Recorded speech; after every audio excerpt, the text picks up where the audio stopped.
Друзі, вітаю, я Діна Бернацька. Це новини Лайв. Це ваш правильний вибір, якщо ви за конструктивну та незалежну журналістику. Говоримо сьогодні про важливе і про дуже цікаве із експертом у галузі радіолокаційної боротьби, заступником гендиректора компанії, яка виробляє засоби РЕП. Це Анатолій Храпчинський і також авіаційний експерт. Аби зрозуміти, в якому стані наша галузь, яка дуже гостро цікавить багатьох українців.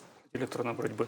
Так, перепрошую. Да, дякую. Дуже часто плутають радіолокацію. А в чому різниця, до речі? Радіолокація – це виявлення засобів повітряних цілей, на кшталт літаків, за рахунок те, що ми відправляємо певні імпульси і отримуємо зворотні їх, і коли відразилися вони від літака або від якоїсь поверхні.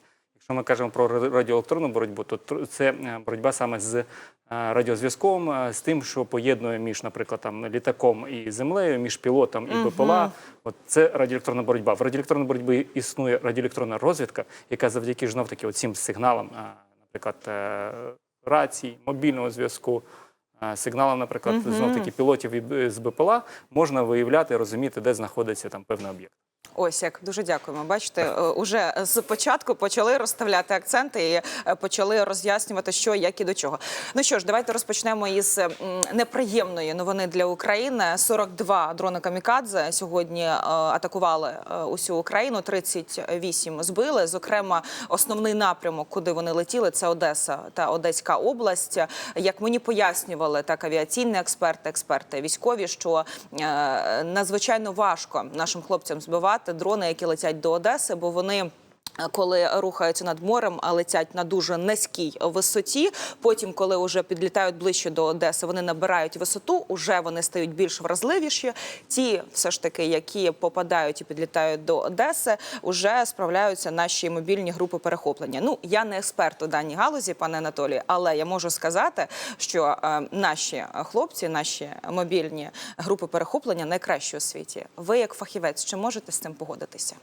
Більше того, я скажу, що Україна перша в світі країна, яка створила такі мобільні групи, які нищать оці дрони, шахеди. І вони найефективніші, як показує результативність кількісних збиттів цих дронів. І насправді, якщо казати про побудову протиповітряної оборони, то Україна за 2 роки спромоглась доволі потужну ешелоновану систему протиповітряної оборони побудувати, імплементувати туди мобільні групи, які нищать шахеді, імплементувати туди радіоелектронну боротьбу, яка допомагає зменшувати точність російських ракет і шахедів на 40%. І насправді включити туди не тільки західні зразки озброєння, а й українське, і старі радянські, які поєднали між собою рішення, такі як, наприклад, Франксам, яка поєднує між собою американські ракети і старі радянські установки. Тобто це модернізація старих засобів, за рахунок чого вони отримали друге життя.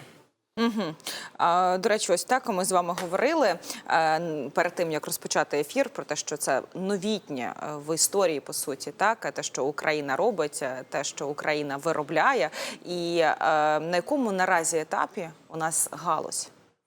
Якщо ми кажемо про протидію, насправді, то напрямки, в яких ми рухаємося, доволі потужні, тому що ми кажемо про створення такого нового класу протиповітряної оборони, низьковисотного радіолокаційного поля. Тобто це коли ми будемо бачити на висоті від 0 до 500 метрів. Тому що звичайна класична ПВО працює від 500 і вище.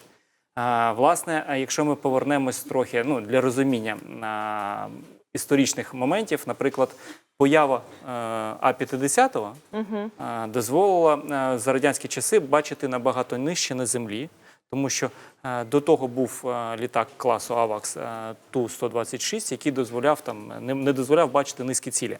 З появою після 80-х років літаків, ракет, які дуже низько літали над землею, з'явилась потреба саме бачити нижче до землі. І за рахунок цього почали появлятися такі системи, як АВАКС, тобто і А-50 в тому класі, якому вони зараз є. Тому наразі нам треба із землі бачити на цих висотах. Чому? Тому що треба побудувати радіолокаційні станції, системи, які виявляли ці шахеди набагато раніше на підходах до міст, тобто за 30 кілометрів, щоб ми могли вже на відстані 30-40 кілометрів від міста знищувати їх, щоб вони не залітали в місто. І це новітня насправді загроза, тому що ми бачимо, що відбувається в Червоному морі. Як нищаться кораблі цими ж саме шахедами або іншими БПЛА. Ми бачимо, що відбувається зараз в Україні, тому що насправді та кількість дронів, яка відправляється, вона суттєво навантажує нашу протиповітряну оборону, вона вимушує включати більше станцій для того, щоб виявляти все ж таки все, що попадає, тому що за рахунок, наприклад, певних дій засобів радіоелектронної боротьби змінюється дещо тактика польоту цих шахедів, і вони стають видимими для звичайних радіолокаційних станцій. І тут низка аспектів, які створює такий комплексний підхід, за рахунок котрого Україна спромоглась показувати такі доволі потужні результати щодо знищення російських. Анатолію, а що потрібно для того, аби побудувати станції, так, про які ви кажете? На це потрібен час, чи на це потрібна політична воля, чи потрібен якийсь третій аргумент? По-перше, треба час. Безумовно, треба час, тому що... Бо це розробляємо ми, це розробляє Україна, ми не можемо це в нікого запозичити, ми не можемо подивитися на прикладі іншої країни, як вони це роблять, Ми можемо так? подивитися технологію, тобто технологія радіолокаційного виявлення, вони, в принципі, по суті, однакові. Є різновідність хвиль, якими використовується ця технологія. Але все ж таки тут треба робити, я кажу про те, що треба робити своє. Чому? Тому що ми тут ближче до лінії фронту, ми тут ближче в цих щоденних обстрілах, ми розуміємо, як краще протидіяти. Тому що якщо ми кажемо про наших західних партнерів, наприклад, то вони приїжджають, а виробництво у них там. У нас тут все дуже поряд і дуже активно. Наприклад, мені там вчора зателефонували, назвали там ряд причин, по яким нам треба там звернути увагу. І ми вже на ранковому нараді вже обговорюємо те, що нам треба імплементувати в наше обладнання, щоб воно працювало згідно тих вимог, які просять хлопці. І це, рахуйте, доба. Що ми можемо казати про наших партнерів? Ну, вони приїжджають, вони виїжджають, повертаються, а от ми тут знайшли таке рішення.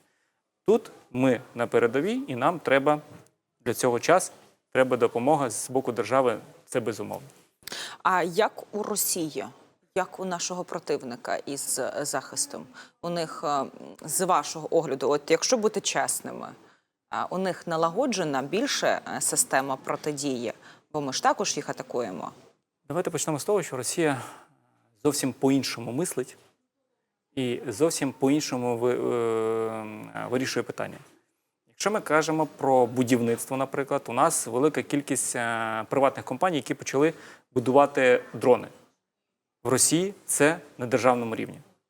Якщо ми кажемо про якісь певні задачі, то Росія ставить їх на державному рівні за рахунок тих компаній, які входять в оріол приближених людей до Путіна, але це напівдержавні, напівцивільні. Не будемо вникати в цю демагогію російську, але тут треба розуміти, що у них партія вимагає, вони роблять. Як вони роблять? Яке вони роблять? Тут я б більше звернув увагу, що вони роблять його багато, але якість, якщо чесно, не відповідає дійсності. Бо ми бачимо... Крадуть компоненти, не виділяють достатню кількість коштів? Я би сказав, що окрім того, що крадуть, тут є іще слабка інженерна підготовка, насправді. Тому що ми бачимо, наприклад, славнозвісний російський панцир, котрий в Сирії нищив зграї птахів. Тому що він думав, що це БПЛА, розумієте? Тобто є певні, зрозуміло, без таких факапів неможливо. Да? Тобто це йде створення, там, розбудова якоїсь там системи, можливо, якісь проблеми, але скільки років тому панцирю, і він зараз там десь в Криму їде на шасі КамАЗа і перевертається на бік. Тобто є певні питання. Є певні питання до програми, наприклад, реалізації імпортозаміщення там, деяких елементів щодо авіації. Вони ж чесно визнали, сказали, що ми не можемо в цьому році відновити імпортозаміщення там, цивільних літаків. Тому я постійно кажу, що російського насправді дуже багато, і ефект якості, ефект їхніх можливостей за рахунок тої кількості. Вони воюють м'ясом, вони воюють кількістю людей, вони воюють закиданням кабами, вони воюють великою кількістю техніки. Це єдиний така потужна сила, якою вони використовують. Якщо ми розберемо поодинці кожен засіб, він не відповідає тим технічним характеристикам, які вони заявлені. І насправді є купа питань. Це ключове. Пане Анатолію, а ось ви зазначили, що у нас приватні компанії займаються, так? А в Росії це на державному рівні. А чи допомагає держава, чи сприяє вона приватним компаніям у розробці, у закупці компонентів, комплектуючих? Бо наскільки мені відомо, то це така основна причина, чому не вдається виробити той самий 1 мільйон дронів, які обіцяв Володимир Зеленський. Давайте почнемо з того, що насправді держава робить певні дії. Ми бачимо, наприклад, ініціативу з боку Мінцифри активну, і у них і армія дронів, і Brave One, який допомагає активно і вирішує велику кількість питань, які були. Якщо ми кажемо, наприклад, приведемо процедуру отримання дозволу до експлуатації, тобто кодифікації в Збройних силах України, то ця процедура значно скоротилась. Вона скоротилась до 3 місяців. Давайте будемо відверто, приблизно до 3 місяців. Але ситуація на фронті міняється кожен місяць. Якщо ми кажемо про засоби радіоелектронної боротьби, то ворог постійно протиставить щось, якісь нові технології, нові рішення. І просто, давайте будемо чесні, ми будемо все одно вимагати більшого від держави, тому що ми ті, хто виробляє саме необхідне, те, що потрібно на полі бою. Захист від дронів, самі FPV-дрони і так далі. Наскільки це ймовірно виробити 1 мільйон снарядів? Давайте почуємо Володимира Олександровича про плани на цей рік і продовжимо розмову. Розвивати технології, окрім цього, ми почали розвивати виробництво дронів. Ми, я впевнений, в позитиві для нас і в негативі для Росії здивуємо їх цього року дронними системами, системи РЕП. Це наші технології, наші вітчизняні. А вже ж це просто паралельний шлях, який ми робимо, поки очікуємо допомогу партнерів. Пане Анатолію, чи реальну планку поставив Зеленський? Якщо ми кажемо безпосередньо про виробництво мільйону дронів, давайте розподілимо, про що ми кажемо. Ми кажемо про ударні FPV-дрони. Тут взагалі я не бачу проблеми. Якщо ми кажемо, наприклад, про дрони, які можуть відлітати на відстань 1200 кілометрів і нищити стратегічні цілі в Росії, ми теж можемо це виробляти. Взагалі можна... По мільйону? Я кажу про те, що ми можемо виробляти. Питання в тому, що наскільки ми залучимо людей до цього. Давайте будемо відверто. Тут не проблема виробити мільйон дронів, які нам потрібні. Проблема в чому? Проблема в тому, щоб у нас було достатньо комплектуючих, проблема в тому, щоб у нас було достатньо людей, які готові працювати, і проблема в тому, щоб було масштабування виробництва. Тобто ми, як виробники, хочемо отримати замовлення, яке ми будемо використовувати. Якщо ми отримуємо замовлення на 500 штук, ми розуміємо, яку кількість нам треба особового складу, якщо ми беремо це замовлення. Ми розуміємо, скільки нам особового складу треба поставити до станку. А хто замовляє, пане Анатолію, перепрошую? Якщо ми кажемо про державу. Держава. Якщо ми державу кажемо. Тому що якщо нам замовляє, ми можемо робити планові закупівлі, ми розуміємо, що ми можемо закупити, як ми можемо закупити, і це працює. Тому тут питання основне замовлення, питання комплектуючих, щоб було наявності комплектуючих, і насправді тут питання більше треба переводити в комплектуючі в власне виробництво. Робити власне виробництво, купувати станки, робити самим двигуни до FPV-дронів, робити самим карбонові тканини, робити самі карбонові плити і так далі. Тому що є питання. І до цього, щоб реалізовувати це, треба робити тут виробництво. Щоб ми могли набагато швидше це робити. І тут немає зараз конкуренції. Я постійно це кажу навіть своїм колегам. Я не бачу конкуренції, у нас зараз війна.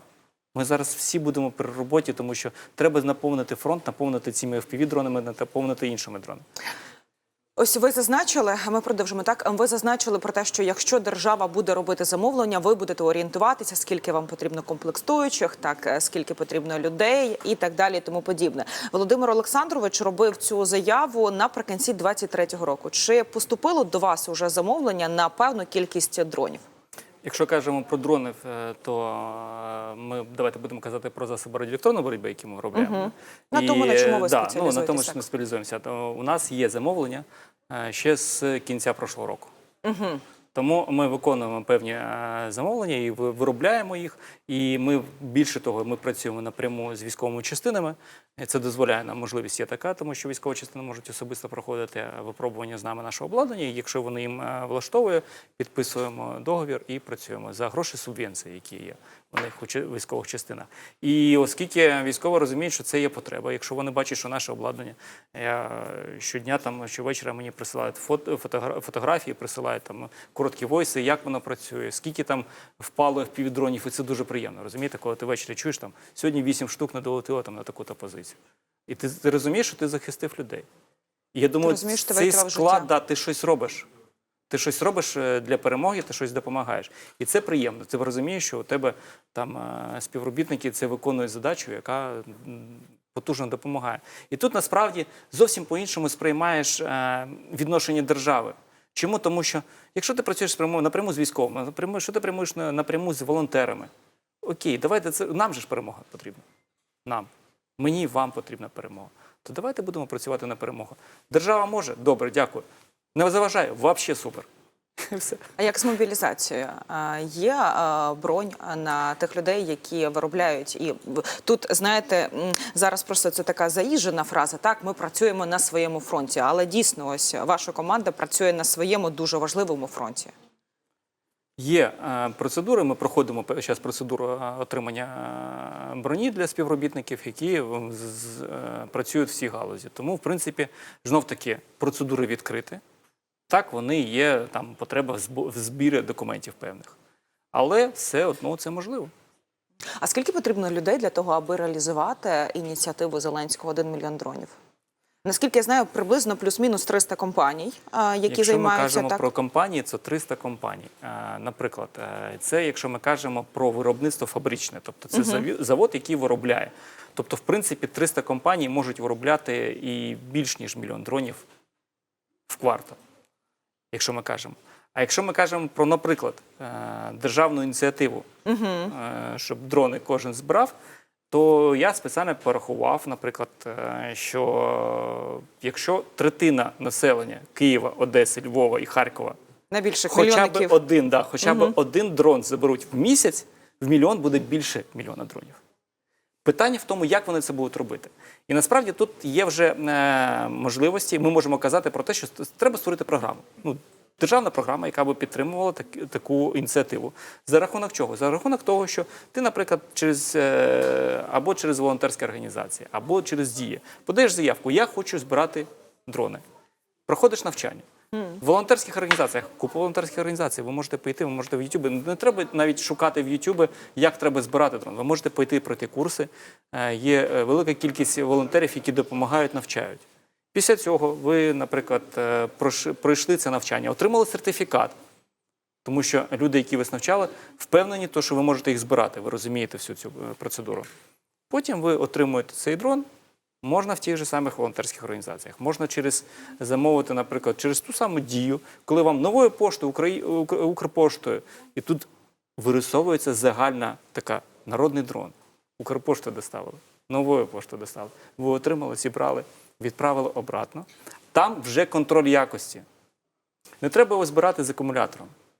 Акумулятори нехай збирають в інших містах, там, де допущено. Ми ж не кажемо, що ми збираємо його з вибуховою частиною, що на кожній кухні буде стояти снаряд. Ні. Ми кажемо про звичайну платформу FPV-дрон. 4 двигуни, камера, передавальний модуль і модуль керування. Старшокласників тепер будуть на уроках навчати, як правильно збирати дрони. Ви вважаєте це правильною ініціативою? Я думаю, що це правильно, тому що це розвиває інженерне мислення. На жаль, у нас за певний час було більше цікаво навчатися на різні факи, але не інженерне. А інженерне, у нас зараз є можливість вийти Україною потужним інженерним складом і запропонувати всьому світові такі рішення в галузі БПЛА, в галузі РЕБу, в галузі, наприклад, різного виду БПЛА. Ми ж бачимо, що, наприклад, морські БПЛА скільки знищили російського Чорноморського флоту. Ми бачимо, що наші БПЛА нищать стратегічні об'єкти на території Росії. Ми бачимо, що наші БПЛА літають на відстань до 2500 кілометрів розвідувальні.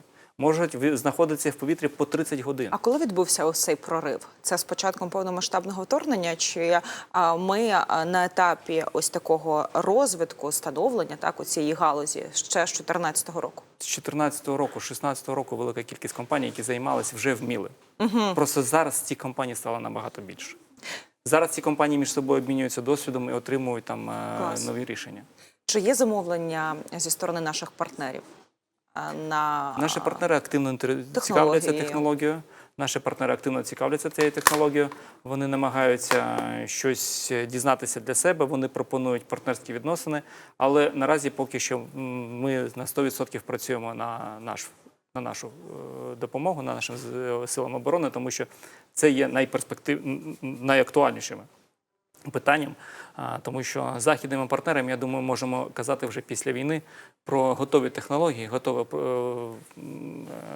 готову зброю, яка пройшла війну, і тоді ми зможемо сказати, хочете, будь ласка, ми можемо вам продати, вам навчити. А скільки може коштувати один дрон на продаж нашим партнерам? Я думаю, що економічна складова тут вже складається від того, наскільки цей буде дрон. Який буде дрон? Давайте так, ми зайшли в війну з FPV-дроном, який коштував $300, який був з звичайною камерою і там, з певними можливостями щодо там, польотних даних, який там літав на 3-4 кілометри. Зараз FPV-дрон може літати на 18 кілометрів, на 15 кілометрів, в залежності від ретрансляторів, наявності ретрансляторів. Він може підіймати будь-які великі різні навантаження. Більше того, я думаю, що ми скоро побачимо рої дронів, які будуть одним пілотом керуватися. І тут ми можемо казати про те, що, наприклад, для знищення броньованого броні якоїсь або танку треба, наприклад, 2 FPV-дрони. І, звісно ж, 2 пілоти. Якщо ми кажемо про використання штучного інтелекту і 12 дронів, давайте, наприклад, один пілот підіймає 12 FPV-дронів, скільки танків він знищив? 6. Скільки на це потрібно часу для того, аби реалізувати ось вашу... Воно іде зараз, ця реалізація іде, розвивається. Є вже, до речі, наші західні партнери дуже обережно відносились до штучного інтелекту, а нам треба було нищити ворога. Тому дуже велика кількість розробок, які у нас є саме на штучному інтелекті, і зараз вони будуть скоро дедалі більше з'являтися. Пане Анатолію, ви сказали, що FPV-дрон на початку війни коштував $300, а зараз скільки він коштує? Якщо ми кажемо знов-таки, яку камеру ми хочемо поставити, тепловізійну таку, звичайно. Да, потім які двигуни, на яке навантаження, яка рама, звичайна чи карбонова, чи звичайна алюмінієва. Тобто тут є велика кількість елементів. Звичайно, тобто, саме середня ціна FPV-дрона, який буде якісно використаний, зрозуміло, що він там в один бік, але все одно в один бік він мусить бути гарантований, то це десь близько $500. Тобто на цьому можна і, в принципі, заробляти в майбутньому Україні і отримувати Я більше скажу, що тут, окрім того, що заробляти, треба буде замислитися щодо врегулювання цього питання. Тому що, якщо ми навчилися це робити, то постає питання в тому, як тепер це захиститися від цього. Ми ж розуміємо, що треба захищатися. І якщо ми кажемо про фазу нашу після війни, то вже питання стоїть, як державно врегулювати питання щодо використання цих дронів. І як державно врегулювати питання, наприклад, що раніше для того, щоб, давайте такий дуже жахливий приклад візьмемо, кілер ставав на кришу за кілометр з гвинтівкою, з ведетом. І знищував ціль. Зараз людина відкриває форточку, злітає з квартири і в радіусі 14 кілометрів будь-кого. І це треба захиститись від цього. І ми кажемо вже про великі стадіони, про концерти, на які, наприклад, хтось захоче на Мавіку золотити, зняти концерт і потім його продавати. Да? А тут треба захист для цього робити. І от ми тут, після війни, всьому світу скажемо, а ми можемо обладнати ваш стадіон, щоб ніхто не золотів. Клас. Є можливості, є можливості. Тому, коли мене питають, чи ми можемо, ми можемо. Але треба це робити, а не казати. Все. А що для цього потрібно? Просто робити? Просто степ-бай-степ. Степ-бай-степ, так. Потихеньку робити, працювати, розвиватися. шукати нові рішення. Ми потихеньку знищуємо Чорноморський флот Російської Федерації. Так, наскільки це на початку війни здавалося таким якимось неосяжним, але факт залишається фактом. Російський Сергій Котов, який раніше був пошкоджений, все ж таки пішов вслід за російським кораблем, як то люблять казати. Морський дрон Магура знищив. Що ви знаєте про цей дрон? Що вам відомо? І наскільки він в подальшому може бути застосований? Я думаю, що достатньо згадати перші вислови російських морських капітанів, які казали, що українські дрони нічого не зроблять поганого для Чорноморського флоту. Зараз мінус 30% Чорноморського флоту. А може навіть і більше. Флот, да, ну, Чорноморський флот, хто знає, де попрятався там десь там, в степях Росії. А при цьому ми бачимо, що і далі і нищаться і не тільки кораблі, і нищаться і мости. Тому насправді тут є велика кількість перспектив. Якщо казати про технологію взагалі, то треба згадати, наприклад, Ізраїль, колись не маючи свого флоту, використовував італійські спортивні лодки, начиняючи їх взривчаткою і їхав до цілі, а потім пілот вистрибував. Зараз ми кажемо про те, що ми можемо використовувати дрон на керуванні. І тут ми можемо казати, що за рахунок от такої кількості різновидних БПЛА в Україні створені сили безпілотних систем. Що це? Це нова філософія. Нова філософія Збройних сил, високотехнологічних, які воюють залізом, а не воюють людьми. І тут насправді ми можемо казати про таку реформу Збройних сил, де буде зовсім інший підхід. Чому? Тому що, наприклад, тут треба ставити до уваги, що пілот якогось дрону, наприклад, наражаючись на небезпеку, може виконати набагато ціннішу задачу, втративши дрон розвідувальний. І тут він мусить прорахувати у себе одразу же, що йому втратити. 30 тисяч доларів, які коштує дрон, і писати купу документів. Чи знищити два російських буки, які коштують купу грошей. Або знищити якусь там колону російську, яка везе там купу боєприпасів. І тут насправді оцей прорахунок. І він розуміє, що він на фіналі має знищення більше, ніж втрата дрона, і він приймає рішення правильно, він знищує. Тут ми можемо казати про створення ініціативи, яка не наказуєма. Тому що, я колишній військовий, я пам'ятаю, ця ініціатива наказуєма. Це просто вбита, знаєте, через фуражку гвоздем до голови. І насправді тут треба казати про нову сторону. І ми зараз бачимо, я спілкуюся з багатьма військовими, я бачу деякі підрозділи, насправді, які приймають це до уваги. Вони бачать це, і вони більш сучасні. Безумовно, ще є радянщина. Але є куди рухатися. Пане Анатолію, ось враховуючи вище сказане, чи актуально, з вашого огляду, така пропозиція, ініціатива президента України створення сил безпілотних систем? Як окремо, так? Саме як окремо. Чому? Тому що це не означає, що там і військові говорили про це, що це не означає, що з підрозділів заберуть там БПЛА розвідувальні, артилерії чи у когось. Це зроблять окремим. Це просто для мене це створення нового підрозділу, через який буде саме відбуватися реформа. Це зірковий підрозділ, на якому буде відпрацьовано більше цікавих рішень, нова штатна одиниця. Я маю надію, що туди включать і служби радіоелектронної боротьби, тому що це теж є питання, оскільки ми звикли до того, що більшість військових хоче так, щоб нам такий засіб, якийсь лежав в окопі, і він виконував наш захист. На жаль, це неправильне рішення. Чому? Тому що це окреме питання. І якщо стрілець сидить в окопі, то оператор, наприклад, засобу радіоелектронної боротьби повинен прикривати цей окоп. І це нова штатна одиниця. І оскільки ми стикнулися з навалою FPV-дронів, інших дронів там, зі скидом, треба одзеркалену відповідь. Тобто додатковий особовий склад, який буде вирішувати цю проблему. Не можна, щоб був стрілець, гранатометчик і антидронщик. Війна вимагає комплексного підходу. Війна вимагає будь-якої зброї.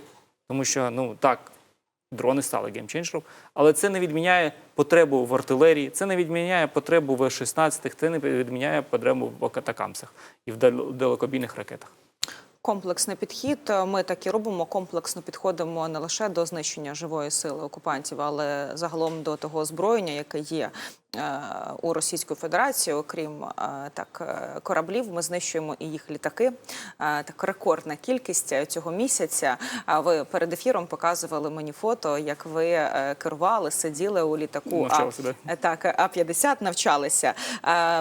Пане Анатолію, чи зможе Росія, чи зможе Російська Федерація відновити програму літакобудування саме у напрямку А-50? Чи може вона побудувати ці літаки без комплектуючих з інших країн? Давайте почнемо з того, що насправді, наприклад, сучасна війна вимагає швидких рішень. Якщо ми кажемо, наприклад, про ракети, які застосовуються, у них набагато швидше зараз швидкість, ніж було там 80-70 років. І якщо ми кажемо, наприклад, про процес обрахування таких великих даних, то що нам треба? Нам треба обчислювальні машини, які будуть якісно це робити. Угу. Чи є в Росії такі обчислювальні машини? Нема. Це правда. Тому що, наприклад, з 2004 року, коли росіяни активно захотіли продавати свою тактичну авіацію, це Су-30, Су-35, вони почали закуповувати активно іноземні комплектуючі, процесори різного типу, різні схеми, які можна моделювати їхню роботу. І почали це все імплементувати в свої винищувачі. Тим самим доганяючись до можливості, до потреб ринку. І за рахунок цього у них почались там якісь продажі, почала Індія щось цікавитися, почались там Іран цікавитись, там Китай щось почав в них купувати. Але при цьому давайте повернемось до того, що після вводу санкцій ми побачили, як цей ринок почав у них рушитися. Якщо ми, наприклад, кажемо про А-50. А-50, до речі, був проданий і Китаю, і Індії. Під іншими назвами, якщо не помиляюсь, KG-2000 це був для Китаю, і А-50 EA, щось таке для Індії. А для чого змінили назву? Для чого змінила назву? Тому що насправді ці літаки пішли без головного устаткування всередині, без російсько-радіолокаційних систем. Хотіла поставила собі ізраїльську систему радіолокаційну. Вона вважається кращою. Вона вважається кращою. Китай поставив собі, хотів теж поставити ізраїльську, але Ізраїль не продав, тому вони розробили свою. В тактико-технічних характеристиках і індійського А-50, і китайського А-50 саме максимальний показник, там, наприклад, по великих цілях типу транспортних літаків, зазначається 400 км, до 500 км. А-50 російський каже, що він на 650 км, бачите. Американський АВАКС теж на 650 км бачить, але АВАКС американський був в 70-ті роки розроблений, а російський А-50 був в Радянському Союзі наприкінці 80-х розроблений. Тому тут постає питання насправді. А от теж ті тактико-технічні характеристики є заявлені. Чому ж вони не продали разом з цим з китайським? Ви забоялись продати технологію? Ну окей, добре, давайте так будемо казати це. Зараз стоїть питання у них щодо цивільної авіації. Буквально нещодавно видання російський «Комерсант» зазначило, що програма імпортозаміщення відміняється, переноситься. Чому? Тому що вони не змогли забезпечити флагман російської авіації Сухой Суперджет російським двигуном. Чому? Тому що це задорого, економічно невигідно. Типу, можна технічно туди поставити пермський двигун, але це економічно невигідно. Чому? Тому що він буде більше пального брати, а це економічно вже невигідно. Що стоїть в МС, що стоїть в Сухому Суперджеті? Французько-російський двигун, де частина російська тільки в складанні готового продукту з комплектуючих. МС-21, який теж мусив стати на заміну там 334, типу, на кшталт щось великого Боїнгу. Стоять американські двигуни. Коли вони захотіли імплементувати туди знов-таки бензинський двигун, літак став чомусь на 6 тонн важче. Із-за того він став От це прямо в «Комерсанті» було написано, став летати нижче і не так далеко. Тому тут насправді дуже смішно. Тому от приблизно така відповідь, чи можуть вони щось робити нове. Вони будуть намагатися щось робити. Чи можуть вони назад перекупити, забрати в Індії або ж в Китаю Без продані? РЛС. Ні. А Іл-76, ну зачем їм Іл-76, у них Іл-76 є ще. Хоч ми їх періодично нищимо, але все одно вони є. Тобто тут постає питання в технології використання. Нащо цей літак потрібен? Цей літак потрібен для того, щоб бачити вглиб території там 600, 700, 800 кілометрів. Бажано. І для того, щоб малювати карту дій. Бачити наші протиповітряну оборону, бачити наші радіолокаційні станції виявлення, для того, щоб потім при масованих обстрілах обходити ці позиції. Саме таку функцію виконував А-50. Тобто були очі в небі, за рахунок того, що він знаходиться в небі, він краще може радіолокаційно прощупувати все, що навколо нього. Він міг бачити, наприклад, передислокацію військових, придушувати певні засобами радіоелектронної боротьби, придушувати певні можливості на землі і так далі.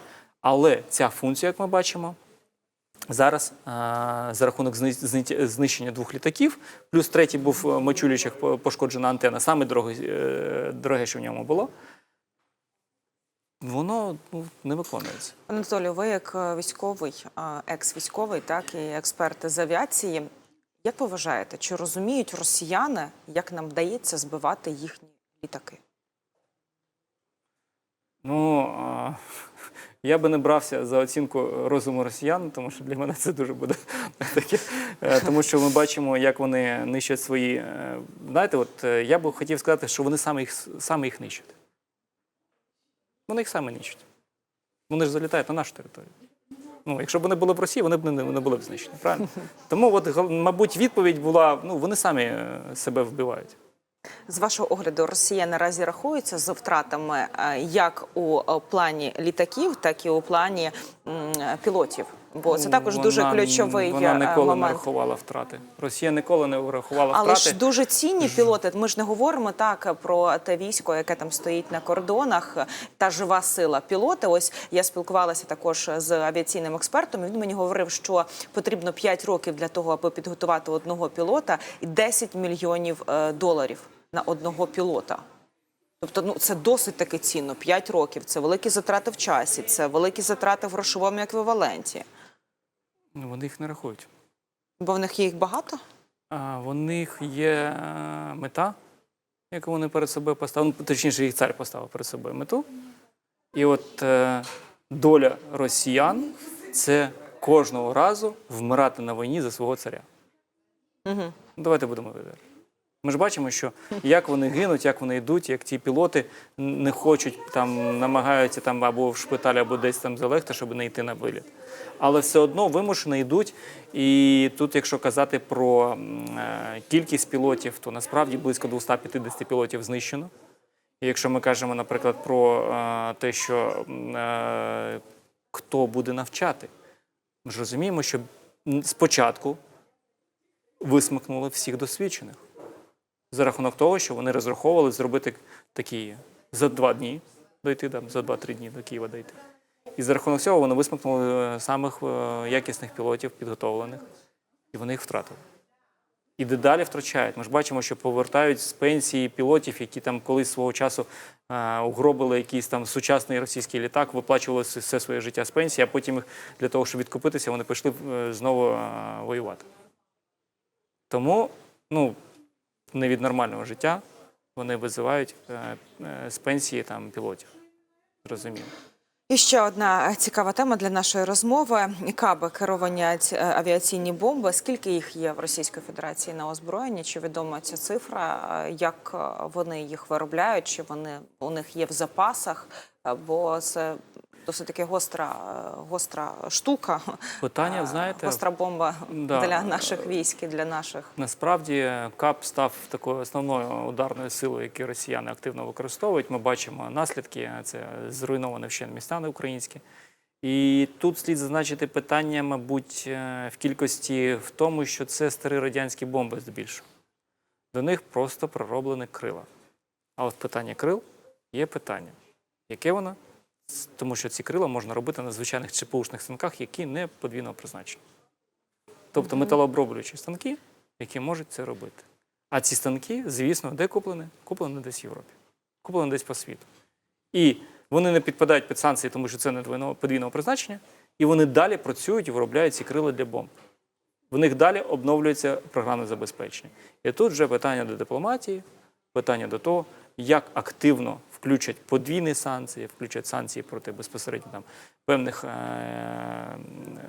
заводів російських, які можуть просто бути до цього причетні. Дякую вам за дуже цікаву розмову.